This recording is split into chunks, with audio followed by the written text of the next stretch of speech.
ব্যভিচার, দর্শন আর ইয়াবার মতো নেশা আছে না না? আমার কথাগুলো ঠান্ডা মাথায় বুঝেন।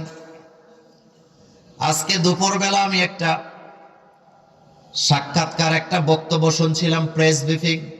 আমাদের বাংলাদেশের র্যাবের যিনি মিডিয়া পার্সন, যিনি মিডিয়ার সামনে কথা বলেন, তাকে আপনারা অনেকেই চিনেন।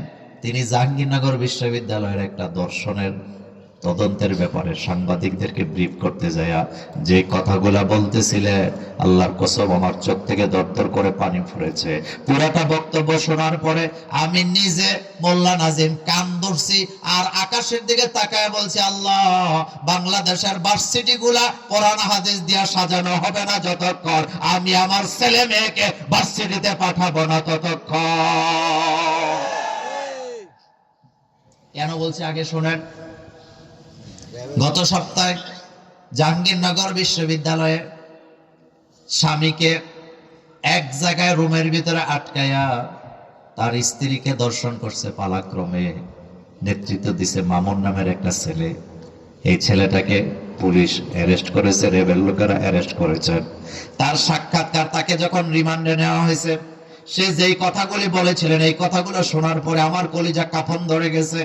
মামুনকে জিজ্ঞেস করা হয়েছে, তোমার কাজ কি, তুমি এখানে কি করো? মামুন বলেছে, আমি প্রতি মাসে কক্সবাজার থেকে, টেকনাফ থেকে ৬,০০০, কোন মাসে ৭,০০০, কোন মাসে ৮,০০০ ইয়াবা আনি। কয় হাজার? কথা বলেন, কয় হাজার?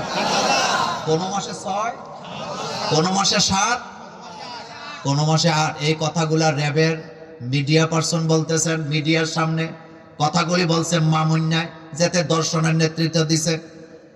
সে নিজে বলেছেন, আমি এই ৬,০০০, ৭,০০০, ৮,০০০ ইয়াবা আইনা জাহাঙ্গীরনগর বিশ্ববিদ্যালয়ের বিভিন্ন হলে হলে বিক্রি করি। কোথায় বিক্রি করে?